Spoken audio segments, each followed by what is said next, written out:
안녕하십니까, 연준입니다. 오늘 새벽에는 전 국민이 아마 밤잠을 설치고 새벽에 다 주무셨을 것으로 보입니다. 이 20대 대선 대통령 선거 개표가 정말 박빙으로, 정말 이게 좀 재밌게 진행되는 바람에 많은 분들이 가슴을 졸이고 정말로 초조하게 지켜봤을 겁니다. 저도 마찬가지입니다. 저도 초기에 처음에 이제 출구조사 때는 상당히 이제 방송 3사의 결과도 박빙이었는데, 박빙이지만은 윤석열 후보가 이제 이기는 거 나왔죠. 나왔는데 JTBC는 거꾸로 박빙으로 이재명 후보가 이긴 길로 나왔습니다. 그래서 이게 정말로 이게 출구조사까지도 1대1로 딱 쪼개지는 바람에 많이 설레고 했는데, 역시 초저녁 지나서 11시, 12시 넘어가서 3% 가까이 차이 나던 3% 가까이 이재명 후보가 우세를 했는데, 한 12시, 1시 넘어서 따라 붙이기 시작해가지고 1시 반쯤 돼서 제가 얼핏 보니까 이게 골든 크로스, 그냥 이게 추월 해가지고 0.2%, 0.3% 이렇게 올라서기 시작했습니다. 그러다 한 1%까지 차이 났었는데 결국 0.8%로 이제 마무리가 되었습니다. 한 24만 표. 그래서 제가 볼 때는 야, 정말로 이건 참 어떻게 이런 스토리가 있을 수가 있나. 사상 유례 없는 적은 표차로 대통령의 그 승부가 갈린 겁니다. 그래서 저도 사실은 오늘 많은 생각을 해봤습니다. 왜 이럴까 하는 생각을 해봤는데, 도하신문이 제가 쭉 중앙지를 쭉 스크린을 다 해봤습니다. 저도 한 분석을 해보려고 했는데, 공통적으로 하는 이야기가 부동산, 이 집값 급등, 세금 폭탄, 이런 데 대한 어떤 불만, 이게 민심이, 화난 민심이 돌았었고, 그게 이제 또 결국은 2030들, 젊은 세대, 청춘들이 집을 갖기 힘들다 하는, 영끌하는 젊은 세대들이 집을 갖기 힘들다는 그런 어떤 그 좌절, 이런 부분들이 특히 서울 지역에서 집중적으로 일어났다. 저는 그렇게 이번 선거 결과를 분석을 해봤습니다. 뭐 여러분들도 비슷할 겁니다. 지금 보면 뭐 2030 이대녀 뭐 이대남 뭐 어떠니 하고 뭐 지역 감정이 어떠니 저떠니 했지만은 사실은 뭐 표차는 24만 표입니다. 지도로 보면 아시겠지만 지금 뭐 호남 지역은 이재명 후보, 영남은 윤석열 후보, 그 다음에 이제 충청도도 윤석열 후보가 조금 낮고, 경기도는 또 이재명 후보가 이겼습니다. 그 박빙으로 가던 선거가 결국은 어디서 쪼개졌느냐? 서울의 표심에서 쪼개졌다고 저는 봅니다. 전국 득표차가 24만 표인데 서울서 31만 표를 윤석열 후보가 앞섰습니다. 거기서 쪼개졌다고 봐야죠. 참 이게 결국은 서울 민심이 뭐냐? 결국은 그게 부동산입니다. 특히 서울의 부동산이 문 정부가 들어섰을 때보다 지금이 거의 오는데 배 이상 그 평균 올랐던 걸로 통계가 나오지 않습니까? 그러다 보니까 이게 뭐 엄청나게 특히 젊은 층에서 반발이 많이 나오고, 또 세금이 오르고 하니까 부동산 가격 오를 뿐만 아니라 세금까지도 두드려 맞으니까 이에 대한 불만, 반발이 엄청나게 일어났던 거죠. 이재명 후보가 역시 똑같은 그 공약을, 공급을 늘리겠다 이렇게 이야기를 했습니다만은 대장동 그 파문에 파묻혀가지고 설득력을 별 얻지 못했습니다. 얻지 못하고, 윤석열 후보도 똑같이 공급을 늘리겠다는 그런 부분들은 그래 한번 이 정권에서는 안 되니까 한번 바꿔보자 이렇게 하는 어떤 그 화난 민심들이 이번에 윤석열 후보 쪽으로 몰린 것이 아닌가 생각이 듭니다.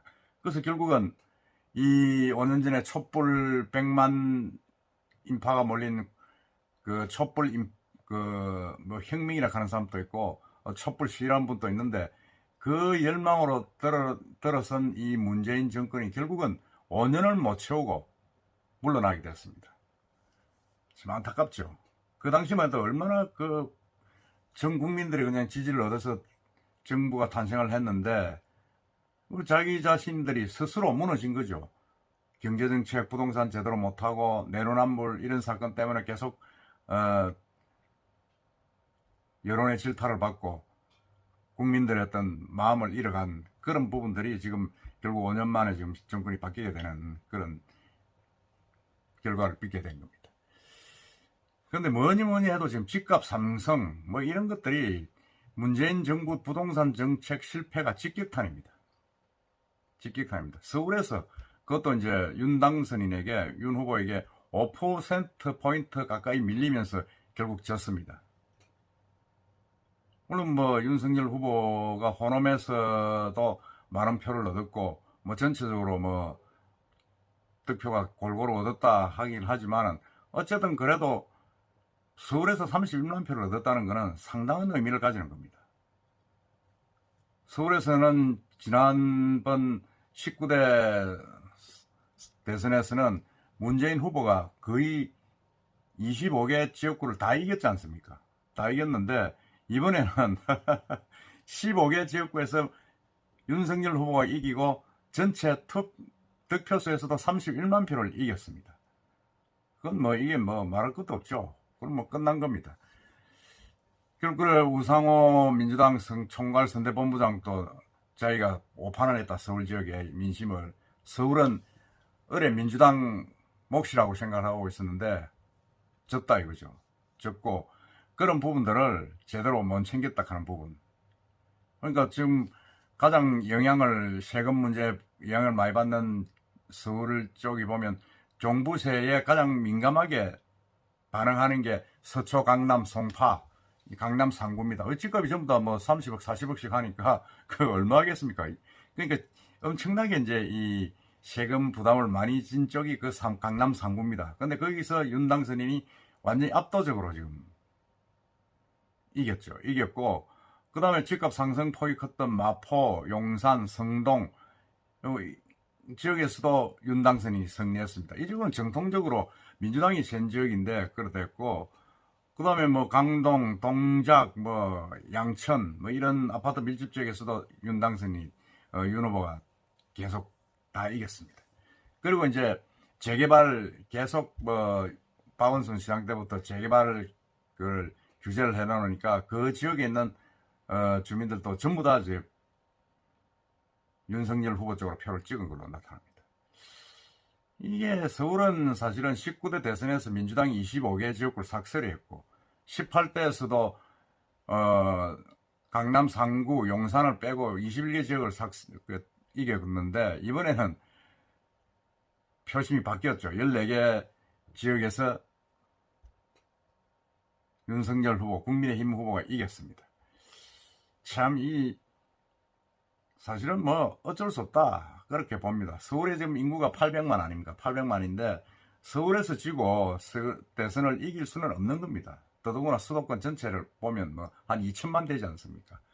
그런데 이 윤 후보는 경기도에서는 사실은 좀 고전을 했지만은 서울에서 31만 표를 이기면서 뭐 끝난 거죠. 뭐 거의 끝났다고 볼 수 있습니다. 끝났다고 볼 수 있고, 그 다음에 이제 호남이나 영남은 사실은 뭐 그 민주당하고 국민의힘의 텃밭이니까 뭐 그 틀은 그대로 유지가 됐다고 봅니다. 유지가 됐고, 특히 윤 후보는 TK 지역에서 거의 70% 이상 지지를 받으면서 더블 스코어로 그냥 이재명 후보를 눌렀고, 그 다음에 PK 지역에서도 상당히 좀 이재명 후보보다 윤 후보가 득표를 많이 했습니다. 많이 했고. 근데 이런 부분들은 보면 뭐 사실은 딱 한마디로 이야기해가지고 부동산 정책 실패로 인한 2030들의 분노가 서울 지역에서 폭발을 해가지고 선거가 뒤집어졌다. 뭐 저는 이렇게 한마디로 딱 요약을 할 수 있겠다 하는 생각이 듭니다. 그러면 뻔하죠. 이번 정권은 어떻게 해야 됩니까? 부동산을 가장 먼저 최우선 정책으로 잡고, 그 다음에 이제 집값 안정을 하고 공급을 늘려가지고 집값 안정해야 되는 게 제일 목표다는 이야기가 나올 수밖에 없는 거죠. 나올 수밖에 없고, 더더구나 정의와 공정을 내세운 윤석열 후보, 이제 당선인이죠. 당선인은 이제 더 이상 내로남불 같은 국민들을 비웃게 만드는 그런 문정부의 어떤 그 배신은 해서는 안 된다. 예를 들어서 또다시 그렇게 된다 그러면 5년 뒤에 또 정권이 또 바뀔 수도 있다. 이 부분을 유념을 하고 앞으로 정책을 펴나가야 된다는 생각이 듭니다. 어쨌든 간에 이번 선거가 정말로 참 여러 가지 함의를 주고 있는데, 제가 볼 때는 일단은 이 민생에 대한 실패, 집값, 세금 폭탄, 집값 오른 데 대한 어떤 그 정책의 실패를 세금 폭탄으로서 이렇게 제어하려고 하는 그런 정책의 실패, 이게 국민들로 하여금 분노하게 만들었고 결국은 5년 만에 촛불 끄게 만드는 결과가 됐다는 사실이고, 그 다음에 이제 간접적으로는 뭐 조국, 윤미향, 뭐 추미애 뭐 등등 이렇게 연결해오는 아주 정책의 내로남불 같은 비호감 인사들의 어떤 그런 뭐라 그럽니까, 망발, 작태, 이런 것들이 결국은 국민들에게 지지를 얻지 못하고 표를 잃게 된 원인이다, 그런 생각을 하게 됩니다. 하여튼 이번에 이 결과로 하여금 민주당은 뭐 정권 잃었지만은 절치부심 5년 뒤에 다시 좋은 국민들의 마음을 얻어서 다시 정권을 잡도록 노력을 해야 될 것 같고, 그 다음에 이제 뭐 민주당, 국민의힘은 계속 이 문재인 정권의 어떤 잘못을 치유해 나가면서 국민들의 마음을 얻는 그런 정책을 펴야 5년 뒤에도 다시 집권을 할 수 있을 것이라는 생각을 하게 됩니다. 하여튼 이번 선거에 있던 표심은 정말로 대통령 자리는 국민의힘이 주지만은 자만하지 말고 겸손하게 하고, 민주당으로 해서는 180석을 가진 거대 정당이지만은 국민들은 결국 결정적인 순간에 버린다. 국민들의 어떤 마음을 잃지 못하면 신뢰를 잃을 수밖에 없다 하는 그런 부분을 한 번 더 강조를 하게 됐고, 180석을 가진 그 거대의 의석을 가지고 앞으로도 협치 뭐 이런 부분에 있어서 국민의힘과 민주당이 잘 해나가기를 바람하지 않습니다. 바람하지 않고, 사실은 이 윤석열 후보였던 그런 부분 당선이 사실은 뭐 이게 이제 시작입니다. 시작이고 과연 어떻게 될 것이냐, 뭔가 좀 변화를 바라는 민심의 어떤 결과로 나와 있기 때문에 뭔가 어떻게 바뀔 것이냐 하는 그런 부분들을 우리가 앞으로 좀 지켜보고, 이 윤석열 정부가 성공할 수 있게끔 우리 모두 힘을 모아서 도와줘야 되겠다는 게 생각이 듭니다. 그래 해야만 이렇게 계속 되풀이되는 정부의 실패, 결국 우리 국민들한테 마이너스지 않습니까? 뭔가 좀 우리나라의 어떤 미래를 지향할 수 있는, 볼 수 있는 그런 정치가 지금부터 좀 될 수 있게끔 한번 기대를 해봅시다. 윤석열 당선자는 뭐 정치인인 출신이 아니기 때문에 지난해 3월 4일 검찰총장을 그만두고 1년 만에 대통령이 되었습니다. 정말 신데렐라 같은 그런 대통령인데, 어떤 면에서는 그렇기 때문에 정치에 물이 안 들었기 때문에 좀 더 객관적이고 좀 나은 맑은 그런 신선한 정책을 더 펼 수 있을 것이라 저는 봅니다. 하여튼 안철수 국민의당 후보와 이 윤석열 후보의 조합으로 새로운 좋은 대한민국을 만들어 나갈 수 있게끔 바람하지 않습니다. 이상입니다.